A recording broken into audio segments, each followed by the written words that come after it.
Hannah Oli Pop Rock Radio. Estás escuchando Jamie Roxx de Pop Rock Radio. Manténganse al tanto. Hej, det här är Hits från Sverige och ni lyssnar till Pop Rock Radio med Jamie Roxx. Hey everybody, welcome to the show. This is your host, pop art painter Jamie Roxx, and this is the big show. You found it. I sure am glad you did. Very, very cool. I am super excited this afternoon. We're doing an afternoon show for once, which is fantastic. The last 10 shows I've been doing have been late at night. So this is a nice change of pace for me. What was I going to say? Oh, our guest today, Mr. C. Stevans of Asphalt Jungle. Not the classic film, folks. Not the classic noir film, but the kick-ass hair metal. He's the new wave in American hair metal, which is a great tagline that I like a lot. Mr. C. Stevans, how are you, sir? How are you doing? Doing great. It's funny that you segued with the Sterling Hayden film Noir, because that's what this band's named after. That's my favorite movie. Nice. There you go. It was such a... I saw a quote one time, I think it was from David Lynch, talking about film noir in general, and he says, desperate people in trouble at night. And I'm like, yeah, that's pretty much every movie. That's the gist. And it's funny because you see today in modern film, they're like, oh, he's an anti-hero and blah, blah. I'm like, man, so was Sam Spade. Are you kidding me? No, nothing good ever ended. He didn't get the girl. He sent the girl to prison every movie, or she died or fell off a cliff, or I don't know. Yeah. I love film art. It's fantastic. I grew up in Metro Detroit, and I don't know if they have these in Chicago. They have them in Detroit, but they used to. This is a long time ago. But they would heat the city with steam, and so you'd have these dark alleys and stuff with manhole covers with steam coming up out of them, and you're like, where's the Batmobile, man? Because that's all that's missing from this scene. It's crazy. Yeah. But, Anyway, so let me ask you, you're in the greater Chicago area, a little bit west there. We were talking before coming on camera. When you were a young lad, did you know that rock star energy was, you were pumped full of it? This was going to be your future? Yes and no. Yeah, I had aspirations as a young child to be a performer. And as I got into my early teens, 12, 13, finding bands like Iron Maiden, Quiet Riot, things like that, Deep Purple. So, yeah, that's when I started leaning towards that aspiration of being a rock musician. Before that, it was just I wanted to be in music as a little kid. Music was always around me. My parents are deep into music from the time I can remember. I used to jump up and down on my bed to Tom Jones records. Yeah. And Mom was a big Neil Diamond fan, so that had an effect on me. Dad was a big Deep Purple fan and a Pink Floyd fan, so that's where the Pink Floyd side of him is where I gravitated into getting into Alan Parsons, which is I love Alan Parsons. I don't think I can hear Cirrus without just stopping. It's like flipping through the TV late at night and I see the movie Roadhouse.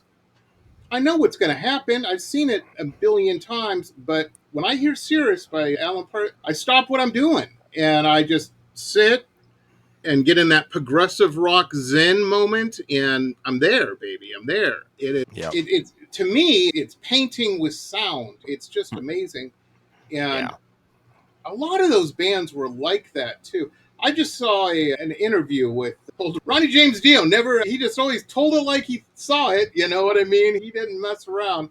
But he was talking about the shift over and I would say in 87, 88 in American rock music did become a little more formulaic, we'll say. But I think anything that starts making real serious money, like rock music had been for a while, it tends to become, I don't know, a little bloated maybe. It was oversaturated by the time 87, 88 came around.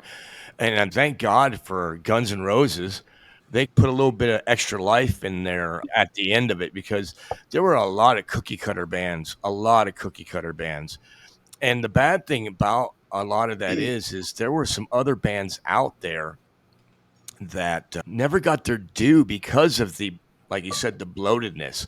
One Right. of my favorite all time bands is Saigon Kick. Oh, Nobody great. knows who they are except for Love Is on the Way. That's not what they're about. You got They were trying to make a little money to pay for all this shit. And again, I don't think they did that with Love Is on the Way because if you go to the first album, Come Take Me Now, it's a beautiful ballad, but you got to go deeper into the album, and they're not just doing hard rock. Go jump back to the Lizard, second album with Love Is on the Way.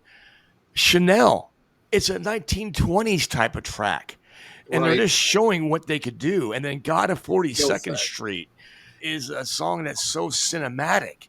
I just fell in love with them. And I always tell people they were doing Alice in Chains before Alice in Chains. Absolutely. And that's something I want to point out to our younger viewers and listeners and whatnot. There was a time that we're talking about when it was different. It was definitely different. And bands would do albums. And I'll explain it the easiest way that I can from my perspective. And I'm not in the music business. Everybody knows that. I'm a painter by trade. I just hang out with a lot of musicians because musicians are cool. That never changes. They know the most girls. They have the best parties. It's just a given. But they're usually some of the most insightful, intelligent people you'll meet as well, for the most part. But these albums were like, if you go to an art show, the majority of art shows, the good ones, have a theme. You're experiencing an entire, as you walk through it, everything kind of leads to something else. And it isn't just, hey, here's a painting, look at this. It's, here's an experience. And that's what an album was. You were meant to put on these big clunky headphones, like Sia's on right now, so you can thoroughly immerse yourself into it. Look at the album art as you're doing. It's all part of it. And there would be filler tracks on there, which weren't, I hate that term because a lot of times they weren't filler tracks. They were integral to the whole album experience. But you'd have an instrumental track or something. Today, nobody has I don't want to discount the audience that they don't have the attention for it. It's that it's just easier. And the end goal for most musicians today is algorithm placement. I'll make this sound like Taylor Swift, and the algorithm on Spotify will put it on suggest it to everybody who's listening to this. And you don't have that immersive experience with a single. It's hard. I don't think you can. But yeah, these were the days of albums were amazing. And then video came about, and video could be cool too. It's another paintbrush in the musician's paint box there. If it was done right, though. If it was done right. You're right. Dr. Feelgood, great video. Mm-hmm. Empire, another great video. Don't Know What You Got Till It's Gone, Cinderella, great video. Not so cheesy. There were some cheesy ones out there. Yeah. Even though I love Y&T, sometimes their videos were a little too cheesy for me. Yeah, true. But no, you're right. It was great. I can remember most of the time it would be an Iron Maiden album when it came out, like Power Slave or Somewhere in Time. And I'm going to use Somewhere in Time here. I remember coming home and opening up those liner notes and putting the album on and just staring at all the little anecdotes that were in that album cover, that 22 Acacia Avenue. Mm-hmm. They had Ryman the Ancient Mariner in there, Charlotte's Harlot, all these little anecdotes. And he looked for stuff like that. And then you read the liner notes. Who wrote what? Who did what? Who guests played on this? It was all so cool. Now, it was the only way that we had information about the bands. Today, a fan can Facebook, what do they call it? My wife says it. DM. They can DM. Yep. See Stevens here and say, hey, I was wondering, you picked that up, that little flourish. Yeah, I'd have a conversation. Believe me, folks, I wanted to get a hold of Neil Peart a few times and make some suggestions. He wouldn't have listened to me, and they probably weren't good suggestions. I think he had it down. But the thing is, is there was no possible way to find out any information except through maybe an interview. Headbangers Ball sometimes. Sometimes you'd get these weird DJs on radio, terrestrial radio, that were, they must have switched jobs, because you remember how at every record store or music store there was some guy that was a little older. He worked there, might have managed the place. That you'd go in and then he'd have just a fountain of information about some band from Prague you'd never heard of before. Right. Yeah. And you're like, but that was it. There was no social media. There was none of that.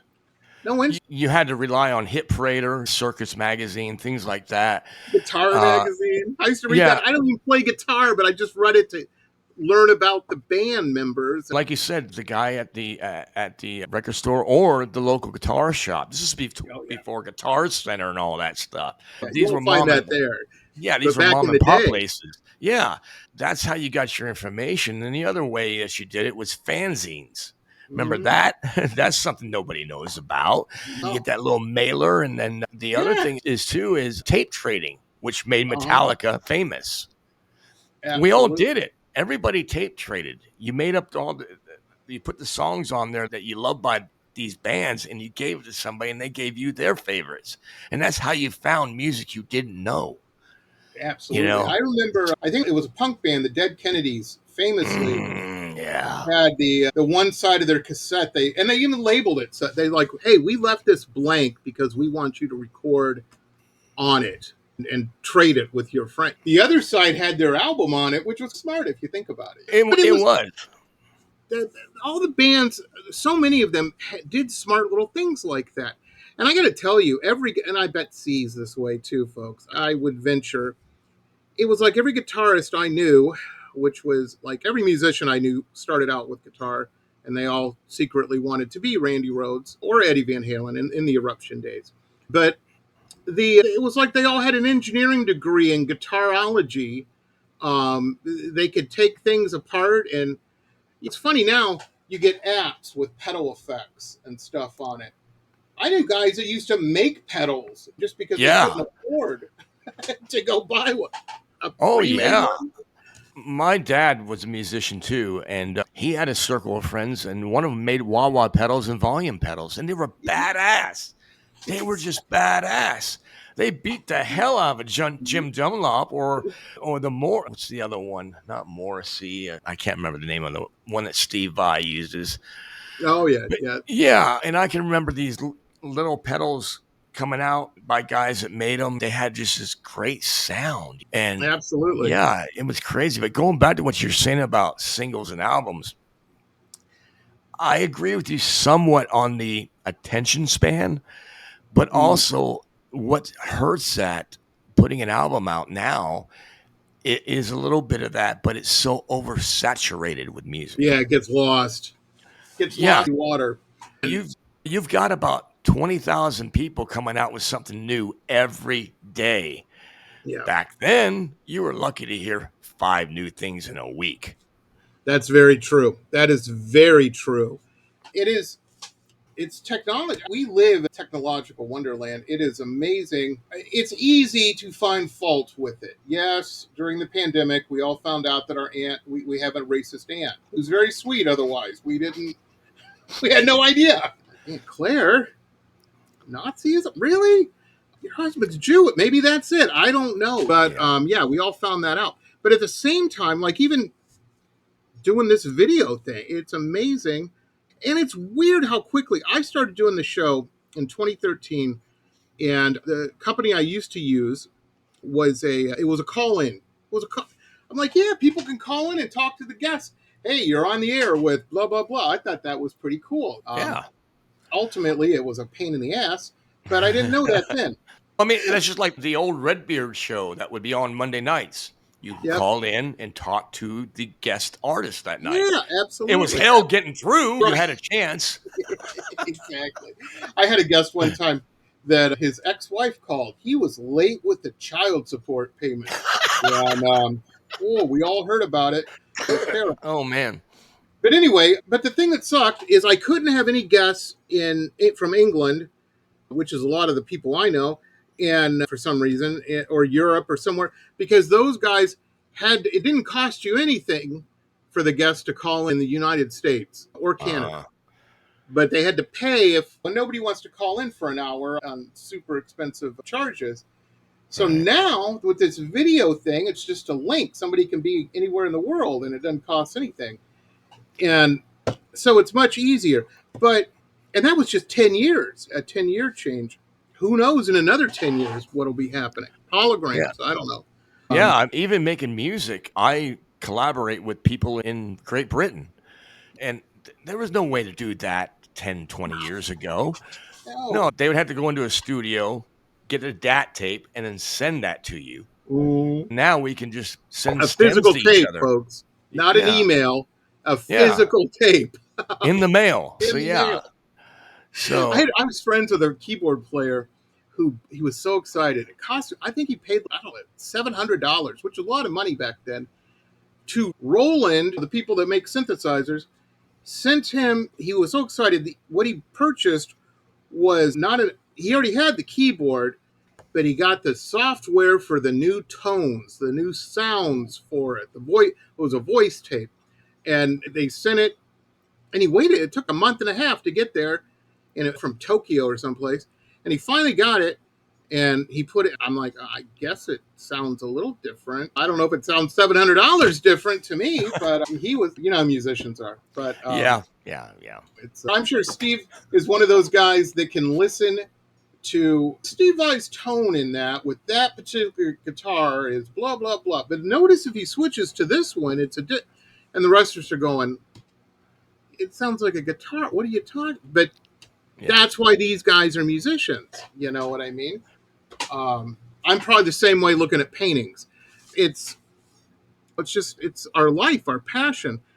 And I get that people that aren't in the creative world, it's going to be hard for them to wrap their head about. Me and see here, if we aren't doing what we're supposed to be doing, we get a little nutty. You know what I mean? It's we're not good at expressing ourselves like everybody else. We have to do these other things to do that. And it's very true. It's very true. That's why you see a lot of creative types wind up in problems, because they need to be creating is what that goes down to. So you're a young lad, you're into metal, you're I don't know I think I'm a little older than you are, but I remember that in the 80s, what really sucked, everybody's, MTV, it was great. I'm like, yeah, MTV would play the occasional good video. They would. You'd have to wait an hour and a half. If you wanted to see The Trooper by Iron Maiden, you had to sit through a shit ton of Lionel Richie and Air Supply or Chicago to get there. No, I'm not saying anything bad about any of those bands. I'm just saying if I'm in the mood for The Trooper, Air Supply. No, and the funny thing is, now that I'm older, sitting through all those bands as you just talked about, I have a newfound respect for them. Back then, I was like, what is this crap? Oh, my dad would put on the Yacht Rock. I'm like, Steely, Michael McDonald?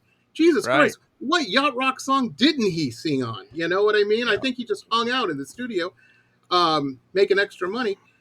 But it's funny because now you're right. I just was listening earlier today to Al Stewart's Year of the Cat.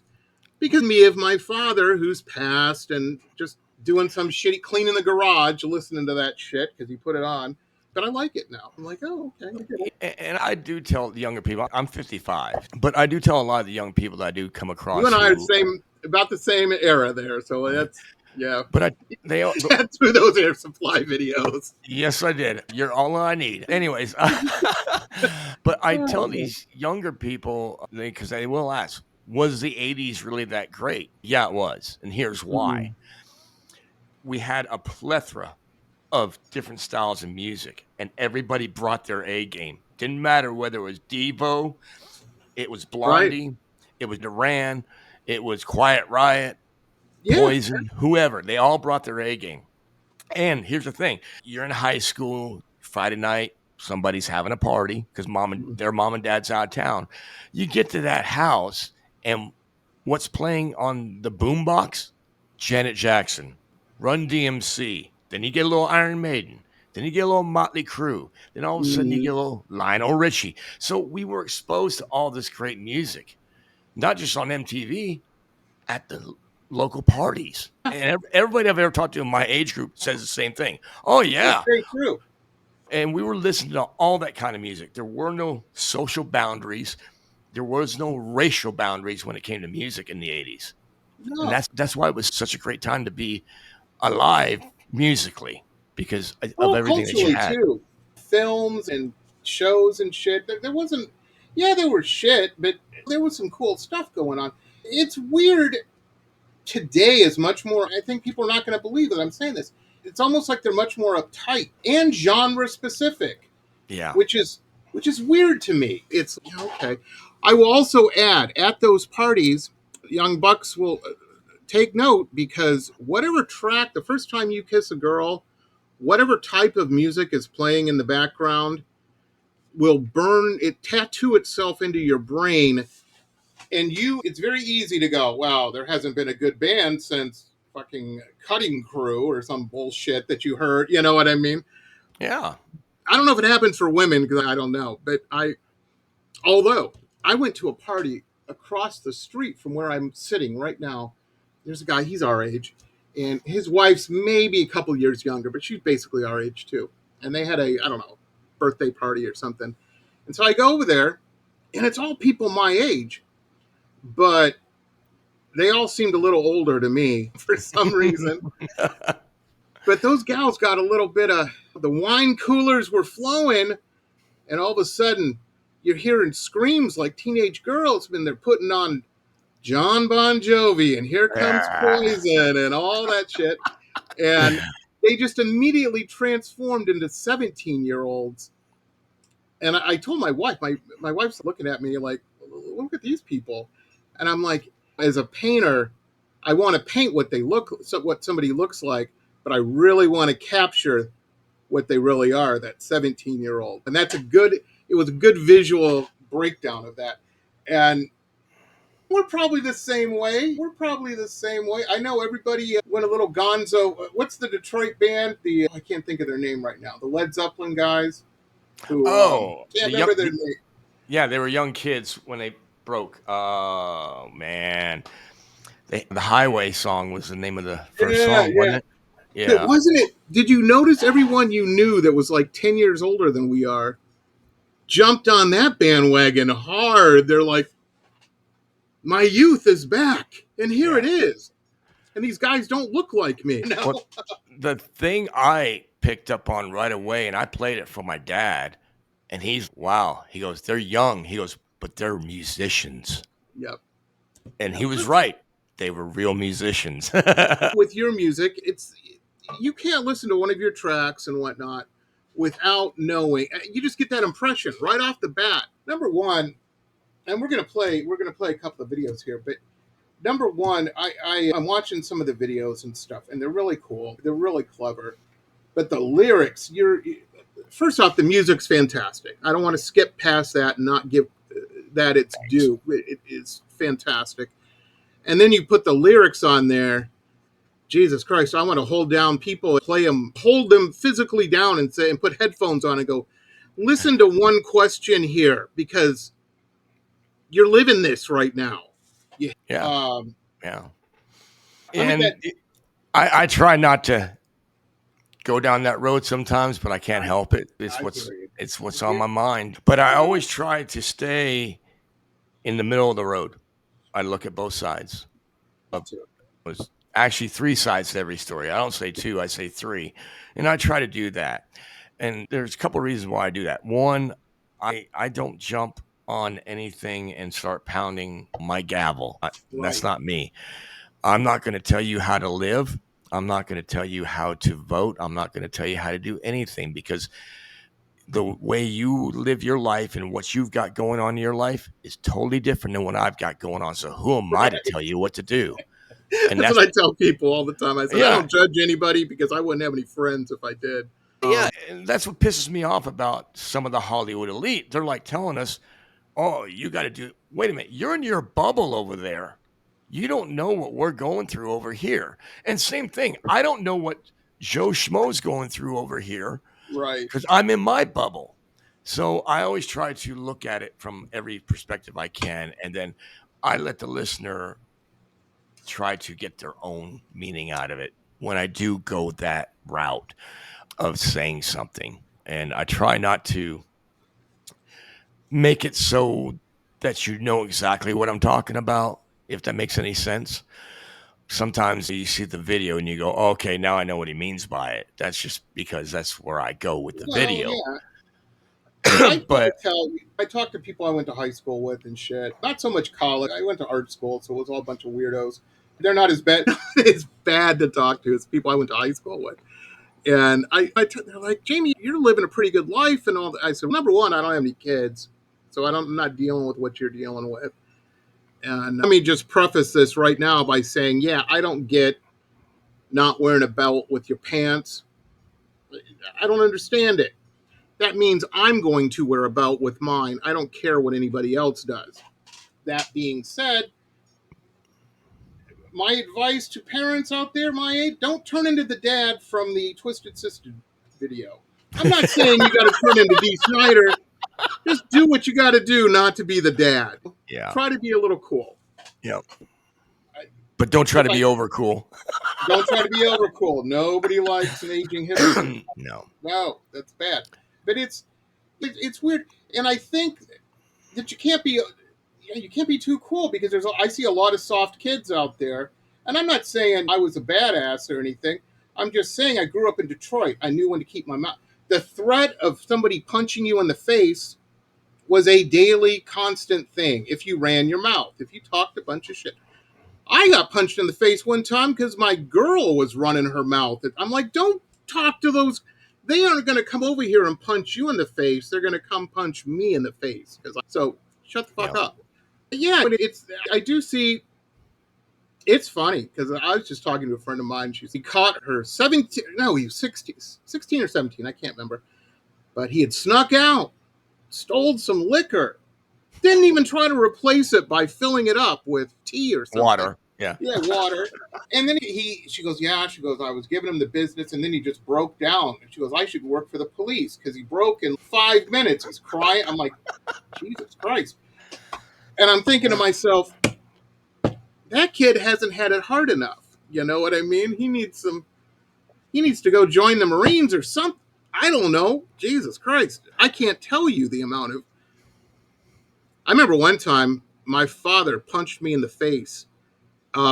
Hit me like I was a man. He rang my bell. And people are probably watching this going, oh, child abuse. Yeah, exactly. It was or not, but I'll tell you what, I never tried to steal a car again. Yeah. There you go. Yeah. You know? I'm glad I wasn't in jail. I've got one for you that's a cute story. I'm a lot younger. I think I was like 5 or 6, maybe 4 or 5.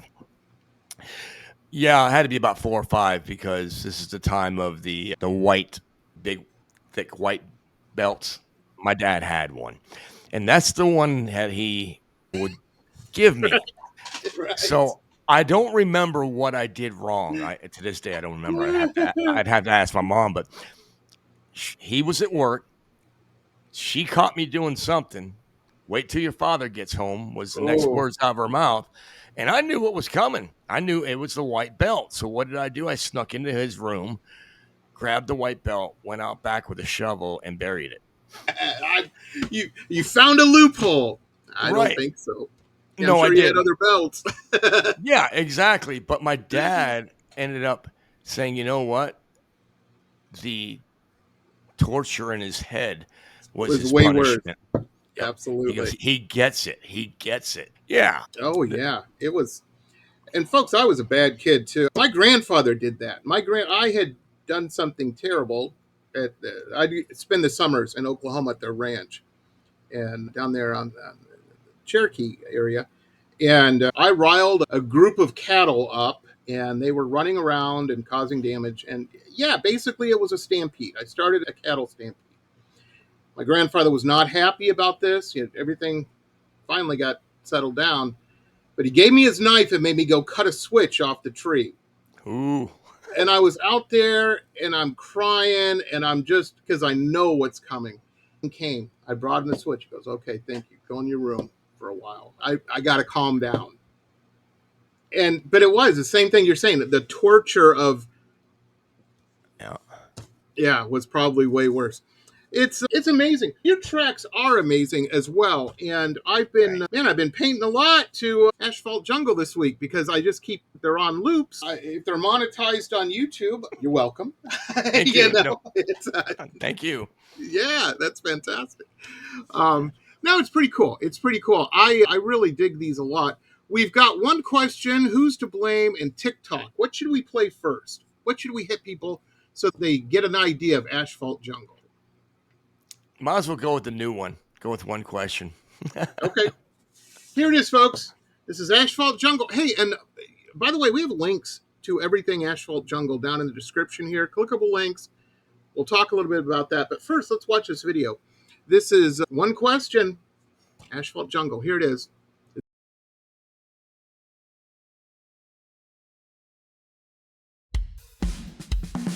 Band together, you hypocrites. This one's for you.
And we're back, ladies and gentlemen. And we're back. That was One Question. I told you, fantastic track, fantastic video.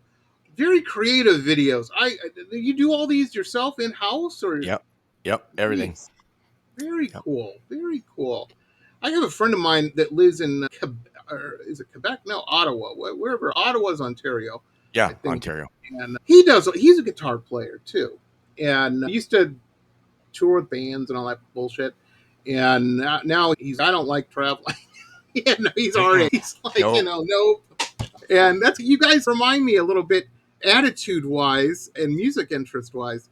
And he makes these and people wait for him. It's like waiting for a comic book when you're a kid or something. What's coming this month? What's going to happen?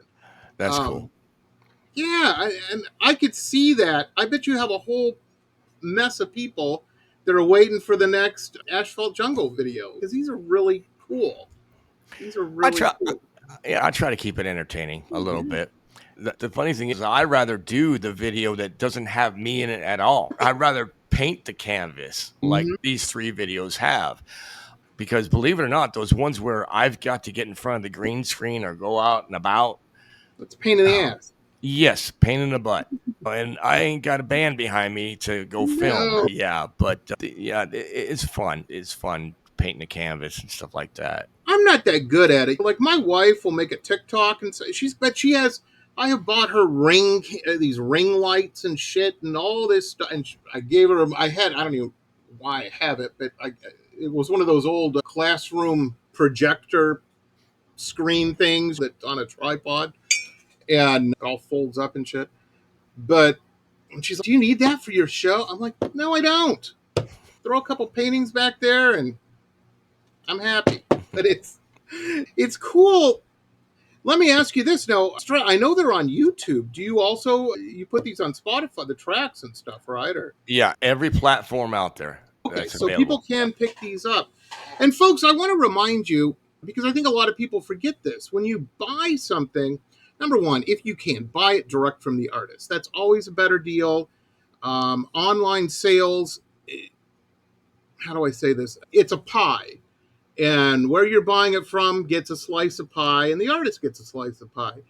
I'm not going to tell the secret. Everybody's got Google if you're interested to know. But the pies are vastly different, the slices of pies. Yeah. When you buy direct from the artist, they get the whole pie. And they work hard for this, and you're entertained, and yeah. So when you can, if you can't buy it from the artist, and you got to buy it from one of these things, that's fine. There's nothing wrong with that. But one of the things that a lot of people forget about these is when you purchase an MP3, it asks you, where do we send this MP3? Say you're selling insurance for your day job or whatever you're doing, and Linda down the 4 cubicles down is having a birthday. Linda's hot. She's got great legs. She's always nice to you. She's probably always nice to everybody. But every guy in the place is going to be buying her a card. I don't know if they'll go full flowers yet, but they'll definitely get her a card for her birthday, thinking that they're James Bond. No, man, no. Be the Bond villain. Her email. Buy her a track and just send it to her. Hey, I heard this track. It reminds me of you a little bit, and I just thought you'd like something cool for your birthday. She will not only appreciate that, she will remember that every time she listens to that track. That'll be burned in her brain, man. Cards that everybody else got will probably be in the trash in a couple days. You know what I mean? Or old shoebox. Or a shoebox. Yeah, guys always do that. But yeah, it's one of the cool things. And it's cheap to buy these. But again, my suggestion, and that's great if you're buying a single and whatnot. But if you're buying something like Asphalt Jungle, because do you bulk these into an album form sometimes, or are they all just single? I did a 5-song EP last year called Destination Unknown, which there are no videos for it. And a lot of it has to, my world came crashing down right after this album came out. My father passed away. That's a hard one. That's hard thing. I took about 3 months off. And so I just released, the EP was already out there. I had planned to do videos for it, but it just, like I said, life took over. Yeah, that's the only time I've ever done it. It's done very well, especially through the website, sold I've almost Nice. sold out of all 500 discs that I had made up. But I found doing the single thing, going back to what we're talking about, Mhm. I find that works really well for me. Yeah. The bad thing is I almost burnt myself out 2 years ago. I was releasing 2 songs a month, That's too much. and that was just crazy. It really Yeah. was. You can hear it in the production too. Right. Yeah, There, that's you got to find your zone. It doesn't matter if you're doing music or painting, baking bread. Doesn't matter. You got to find your zone, what works best, and you got to try a lot of shit to find that out, and stick with it. and there's a lot of those songs I wish I could have back and redo because I just don't like the production of them. I'm out of key on some things, so it's like, I have a what? whole 5 year period where I just hit, and when I was living out in California, and I made some real money for the first time doing this art shit. And boy, was I having fun. And I can look at any painting from 2010 to, or no, 2000, I would say 2007 to 2010 and go, Jesus, I need to take them off the website and redo them. My wife won't let me do it. People bought those. They love them. Just because you hate them, and I'm like, yeah, but I would like to redo them so they're done correctly. And they look, and she goes, with your skill level that you have now, that they didn't buy that. They That's bought true. that, and that That's means true. a lot to them. You can't redo it. Yeah. Not saying you have to paint like that. Of course, everybody changes. You're going to change as an artist. And I'm Yep. like, yeah, you're right. She's always right. She's always right. Um, but yeah, I've got some. Ooh, I don't want to say what they are, but yeah, I've already said too much. You know what I mean? Right. But Um, yeah, so now I'm not in a rush to put anything out. In fact, some of my fellow music friends they get so mad at me because I'm so perfectionist now oh, that they're like, your name's on it. yeah, but they're like, release that shit. It sounds good. And I'm like, no, it doesn't. Yeah, no, I hear you, man. I hear you. Yeah. So I'm the now same I take way. my time. I take my time with it now. It's funny because people think that my name's on the door, and they think that I just call all the shots around. I guess I give off that energy, but the reality is when I finish a painting, it then goes to the boss, and which means I call her. My wife's the boss, ladies and gentlemen. I call her into the studio and say, "Is it ready?" And sometimes it is. She goes, "It looks great. I love it. We should put that out now." And then other times she's like, "What is up with that eye, that right eye there?" And I'm like, "That's in the photo reference picture. That's what she looks like." I said, "She looks like a pirate. I don't know what to do." She goes, "Make her look beautiful. That's the first rule in portrait painting." Are you kidding me? And I'm like, "But it isn't." So I listen to her and I fix it. And then we send it out, and the guy's like, "Oh, my wife's never looked beautiful." I'm like, "Yeah, I get it. I understand. Get that girl an eye patch." I'm kidding. I've never said that to a client. I might have thought it, but anyhow, it's cool, man. I like the videos that you do. Is there? I don't want to get too much into it, but is there a particular program? Because you're making cool video. I want to make cool videos like that. You know what? Cyberlink. Cyberlink. Okay. Yeah. Okay. I Yep. look it I out. use Power Director 365. Wow. Okay. Okay. Yeah. Yeah, because they're just so cool. I'm getting that way with now that I'm a YouTuber. Jesus Christ. I know. I'm going to start wearing plaid shirts and grow a beard. Tell people how to do bushcraft. I'm kidding, ladies and gentlemen. There's nothing wrong with young guys with beards. They all seem to like, they're a pain in the ass to paint, I'll tell you that. But it's not that bad. Plaid shirts, on the other hand. Anyway, it's like gals with fishnets. Hard to do. They're really cool videos. And I notice that shit now. I'll watch a music video, or I'll watch a video, just any video on YouTube I'll watch. And my latest thing is this, I don't know where the hell this guy's at, but man, he makes some really cool tables out of these big slabs of wood. And it takes him 40 minutes to do it. It's a 40-minute video, and I'm sitting there, oh, yeah, he's filling that hole with the epoxy. Yeah, that's cool. I'm never going to do that, but I find it interesting while I have my lunch. Although this week it's all been Asphalt Jungle videos that I've been watching. But yeah, I watch these videos and I'm looking for ideas. Yeah, like, oh, you did. Wow. maybe if I got some more lighting, they might look a little better. It's just things of that nature. Let me ask you this. The track comes first, obviously, before the video. Or have you ever had an idea for a video and said, let me do a track? That's this idea. The song In the End with all the dancers and the girl that's naked and all that. Yeah, that was already in my head because that song is about a girl that I dated a long time ago. And in my band, and of course, most band members date strippers. Oh, yeah. Yes, she was not a stripper. She hated all my band members' girlfriends because they were strippers. She would talk about them behind their backs and all this kind of stuff. Lo and behold, about 10 years later, I run into my buddy. We'd start talking. He goes, "Hey, you remember so-and-so that you used to date?" I said, "Yeah." He goes, "Yeah, she's a porn star now." Jesus Christ. Oh, wow. So that's what that song's about. Yep. So in the end, you never know what's going to happen. But yeah. That's very true. I thought it was comical. I only have really one stripper story. I was 17, and some friends of mine down in the city of Detroit, I had moved out of my parents in the suburbs down into the city and met some city folk, and we all decided to go to the strip club one night. I'm like, I'm only 17, man. And they're like, this is a city, man. Nobody gives a shit. Are you kidding me? So I went in, and I'm looking like the 6th member of Duran, and this place was called Cantaloupes, I remember. And all the gals really liked me because I was different than everybody else that was walking into that place.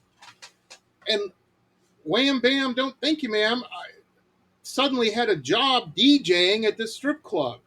I'm not a DJ. Matter of fact, the gals would get mad at me because I'm like, okay, here's a good opportunity to play an 8-minute remix of whatever. And you get up here in high heels and dance for 2 minutes, Jamie, 2-minute tracks. That's what you got to stick to. Yeah. Jesus Christ. I didn't know. I did it too. I was a DJ too. Yep. 2-minute tracks.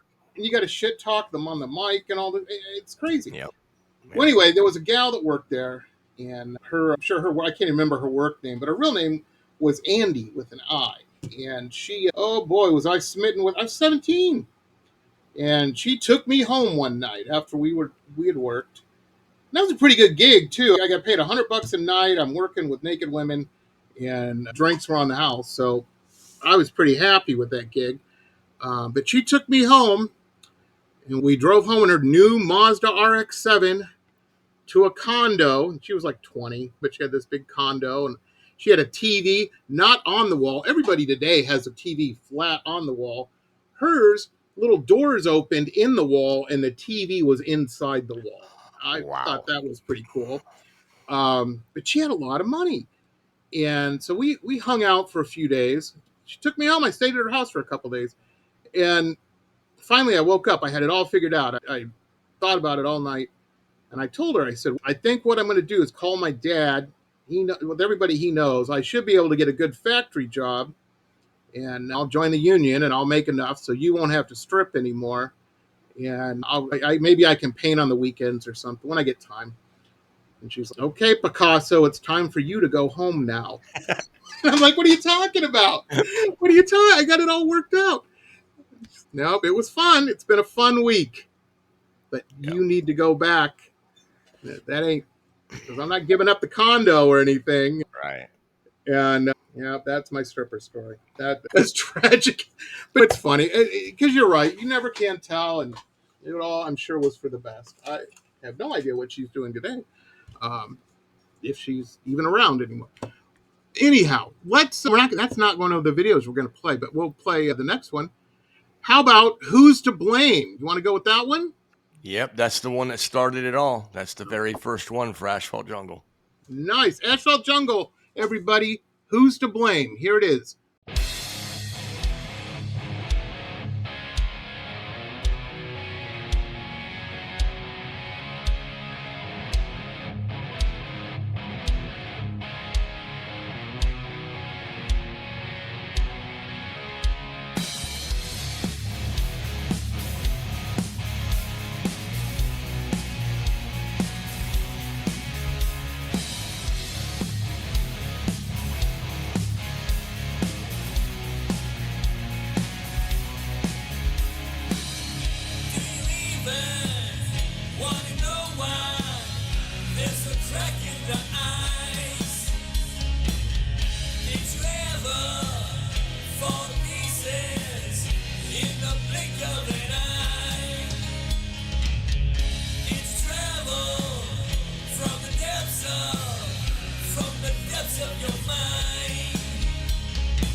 back, ladies and gentlemen. We are back. What a great track. You say this is the first one.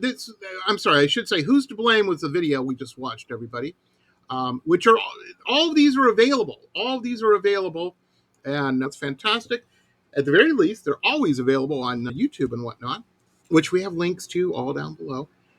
Tell us about this. What gave you the idea? Everybody was just coming out of the pandemic. I had just moved up here from Texas, my beloved Texas. But anyways, I got a promotion and I moved up here for that promotion. And like I said, we were coming at the tail end of the pandemic. Now I had that riff for many years, at least going on 10 years, but never really did anything with it. And then I just started thinking about who's to blame for all this crap. And the lyrics just came. They just came. Go. I basically sang those. I didn't write the lyrics out. I sang them out. And then I would go back. Yeah, I go back and go, okay, I don't like that line, but boom, it just spewed right out of me. Just came right out of me. And yeah, that song's basically about the whole COVID pandemic thing. Yeah, it's just what a shit show that was. We got married. We've been together for 15 years, but we finally got married the week before they shut the world down. We were in Disney. Yeah, we were in Disney World. We didn't go there for a honeymoon. We weren't those people walking around. We just married, like wearing a hat or something. We just went up there because we needed a little breather from all the bullshit of getting married. And so we're at one of them, I don't know what they call them, those Japanese. It's got like a guy in the middle and he's making a volcano out of onions and shit and he's flipping stuff around, and one of those types of restaurants. Hibachi. Yeah, type deal. Yeah. So we're there with a bunch of other people that we don't know around this table. I don't use a cell phone, not because I'm cool or I think the government's listening. Frankly, I'm not. I would feel bad for anybody whose job it was to listen to my phone calls. I'm pretty fucking boring. I don't worry about that shit. But anyway, so I don't have a phone, but the reason is I tend to set things down and lose them. Cell phone's around $1,000 and I'm cheap or frugal. I ain't throwing $1,000 away. And I learned that lesson with digital cameras. I had digital cameras when they first came out that were $1,000 a pop. I had a couple go through a washing machine. I'm bad with stuff like that. And so my wife's got one, and it's just another bill I'd have to pay. My wife's got a phone. If somebody needs to get a hold of me, I have a voicemail. They can leave me a voicemail or whatever. But it ain't important to me to have it. And she's got one. So we're sitting at this table, and everybody's phone, it was like a movie. Everybody's phone, the alert thing came on everybody's phone at the same time. And everybody's looking at their phone, reading whatever it was. And I can see the color draining out of everybody's face, including my missus. And I'm like, I asked her, I said, what the fuck's going on? Do we need to climb under this table? Are the missiles? I'm from the 80s, so that's where I first go to. Yeah. Missiles. Shit. Note to self, be the guy with the mohawk in the Road Warrior in the apocalypse. Don't be the guy chained to the motorcycle that rides bitch on it with him. It's very important. Anyhow, she's, no, they're closing the park. I'm like, wait, Disney's walking away from $17, $18 hamburgers? This shit's serious. We got to get the fuck out of here. And we did. We went home. And for the next year and a half, me and the dog would patrol our yard a couple times a day, just letting everybody know that we're here and we're ready for you. Our toilet paper is safe. For me, it wasn't. I'm like, I don't know, CJ, but you have a day job and stuff too, so you actually have to leave the house. Yeah. Yeah. So that job there, I could work remotely. Because for the first 3 months I was employed, I stayed in Texas and worked remotely. And then they brought me up. And you work remotely. Goddamn. You're like, I can still be in Texas. So I ended up moving up there, and we agreed on June for me to move up there. And then I was the first one in the office out of all the people that had to come back. And the rest of the people didn't come back for 2 more weeks. So it's just me and the manager. That was it. Coming to work every day. Did that for 3.5 years, got out of that job. I'm not an office person, so I'm back doing what I love. Especially when there's other people in the office. I'm just not I remember reading the news story how Zoom was requiring everybody to come back in I'm like, Your Zoom, man. If anybody should know how to work remotely, it should be you cats. I don't know. I'm looking at the time. My little time thing's blinking at me here. So we got to move on to TikTok. Now, I don't remember seeing you don't have a TikTok account. No. No. What kind of TikTok? Yeah, times TikTok on the time. It's about, again, I don't mean to get political, but I did on that song. It's about violence, pure violence, not just gun violence. It's about pure violence. And the funny thing is, when I wrote it, I didn't think we'd be where we are now with the violence in the United States.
Crime and violence has a tight grip on Baltimore, and tonight residents say crazy. It's It is.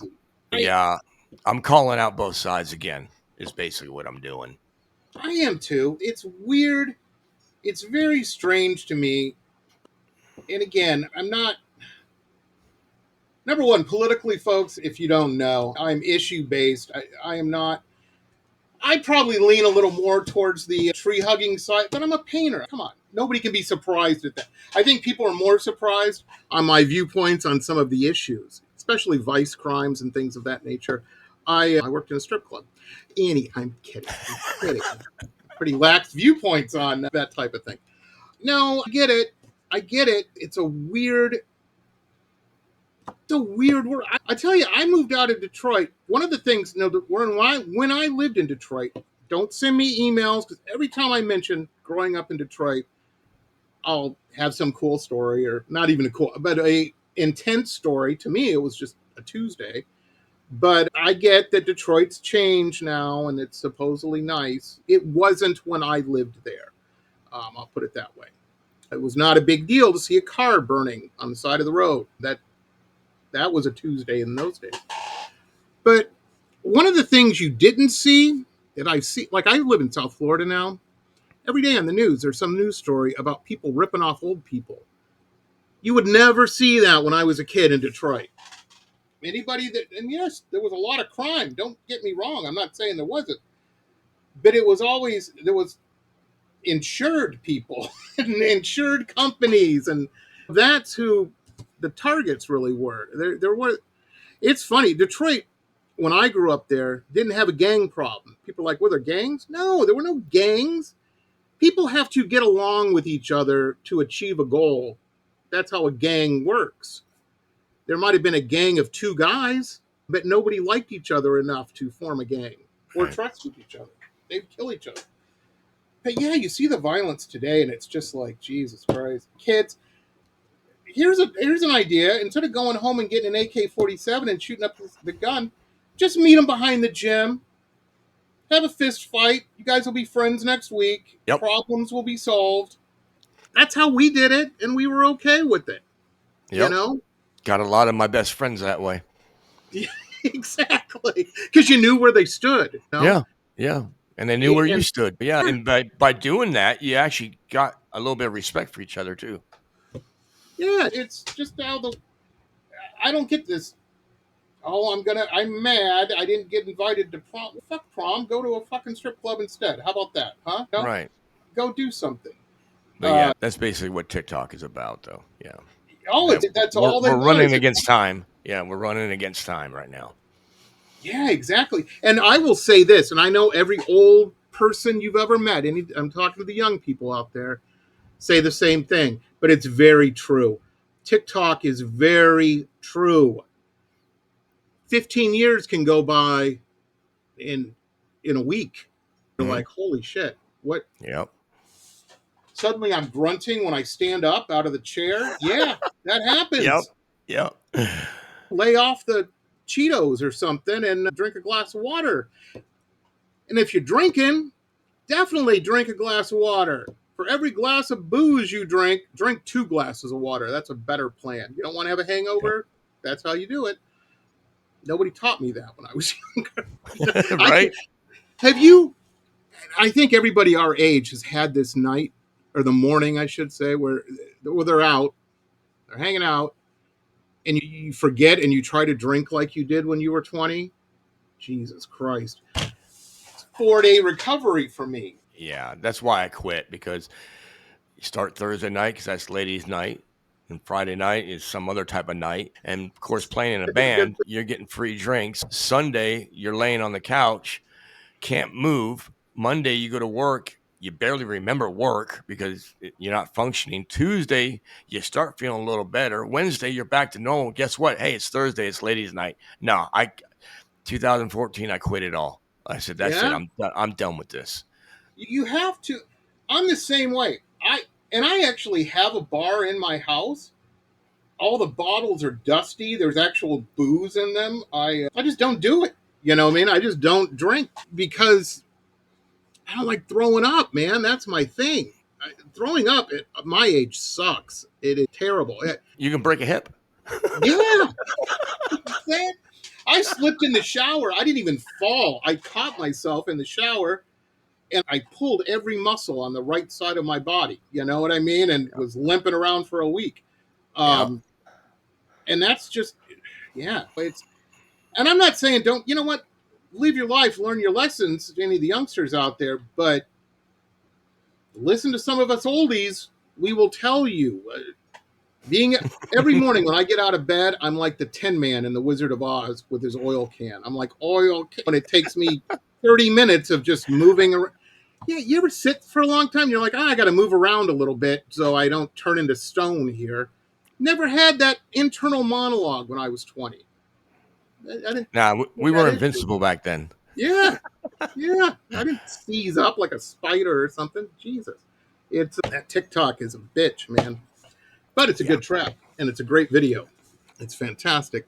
So let me ask you on these videos, I know we're running, I got to wrap things up soon, but off, folks, once again, we have links to everything Asphalt Jungle right down here, clickable links in the description. And you're probably seeing the website for Asphalt Jungle flying around your screen for the past hour or whatever. Um, are these real time consuming, these videos? They take a long time to do, I imagine, huh? Yeah, they do. Sometimes they can take as much as the song did. It just depends. Having to find the footage and piece it all together. The bitch of it all is, and this is the other reason why I like doing the videos without me in it, is because syncing up what I'm doing here and what I'm doing here, that is a bitch. I'm telling So I'm a you. little lazy. I'm a little lazy with my Oh, I videos. get it. I get it. People don't, these YouTube, I have a lot of respect for YouTube and video creators. I know there's a better term than that, but I can't think of it. I don't think people realize how hard the editing side of all this shit is. You know what I Oh mean? yeah, yeah. It's a real nightmare. I had never done anything like that before.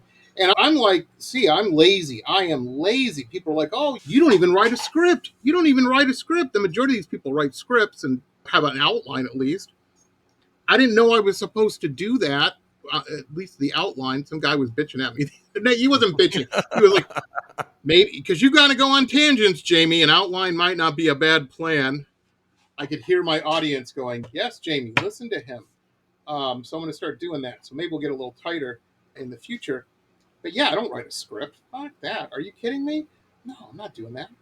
But I will do an outline.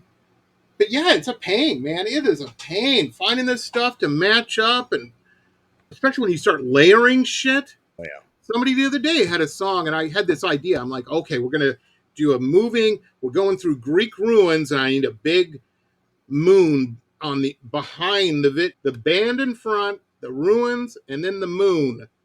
Jesus Christ, I felt like Stanley Kubrick for a second there trying to do that. I'm like, no, you know what? We're just putting a picture of the band and some flames behind them. They're rock. It'll work. It'll be great. There you go.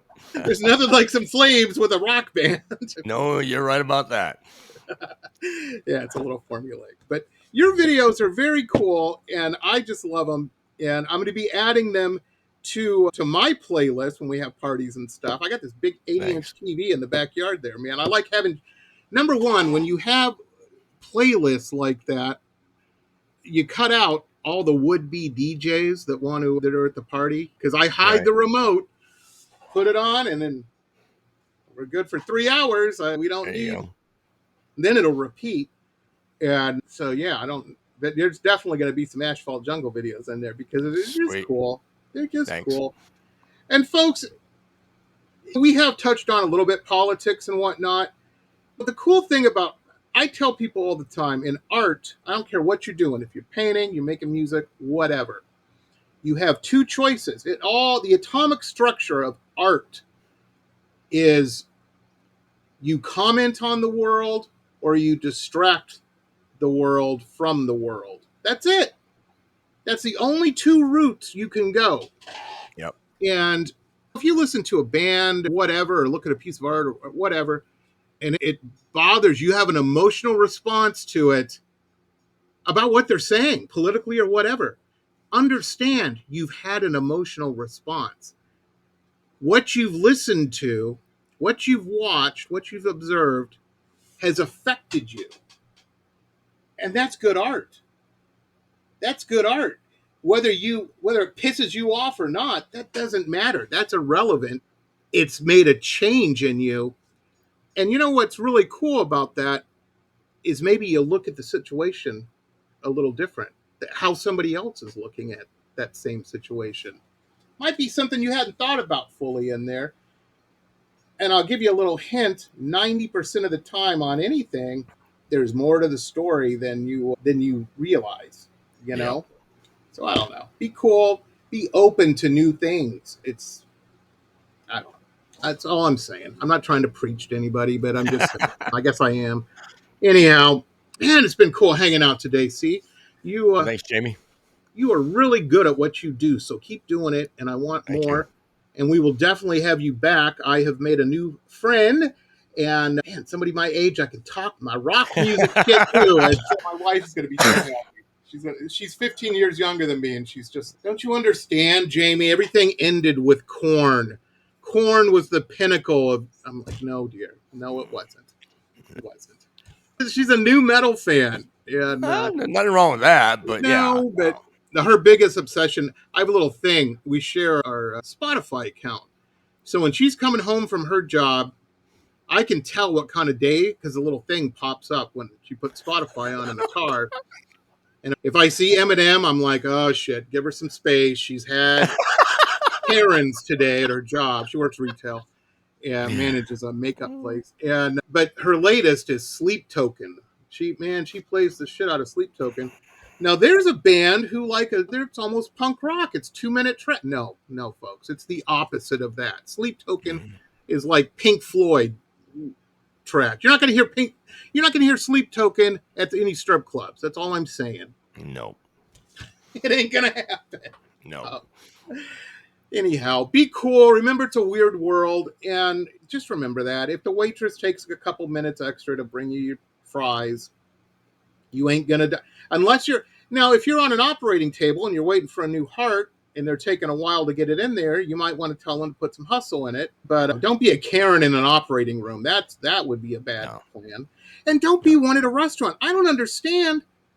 I've worked in restaurants, man. When I was a kid, I worked at a Ponderosa Steakhouse. If I'm bringing your food, don't piss me off. Right. You'll be in the bathroom for a long time. You don't piss off your food server. You don't piss off your barber or your hairstylist. Mm-hmm. Exactly. Anyhow, I just be cool. Usually, it doesn't always happen, but I have found in life, what you throw down, what you throw out, is usually what comes back to you. So yep. Keep that in mind. And if you ever get to a point, I watch these Karen videos, I crack up on them. Last point, if you get to an issue with the police, don't pick a fight with them. You ain't going to win. Nobody's ever said, yeah, they're screaming idiots. Let's let him go. No. It doesn't go that way. Anyhow, have a good one, everybody. Check out Asphalt Jungle and share their information. If you find anybody that's cool, a band or an indie film, whatever, let your friends know, because the whole reason you're friends with people is you have common interests. If you think it's cool, they're going to think it's cool too. And it really helps get the word out, man. It really helps get the word out. You can share. It's very important. That's how the algorithms work. See, thank you so much, man. Thank you so much. Jamie, thanks for having me on, man. I had a blast. This has been pop art painter Jamie Roxx's Pop Roxx Radio Talk Show. It has been executive produced by Jamie Roxx, recorded at his studio in Deerfield Beach in South Florida. All rights reserved by Pop Roxx Limited. Hannah Oli, Pop Roxx Radio. Estás escuchando Jamie Roxx de Pop Roxx Radio. Manténganse al tanto. Hej, det här är Hicks från Sverige och ni lyssnar till Pop Roxx Radio med Jamie Roxx.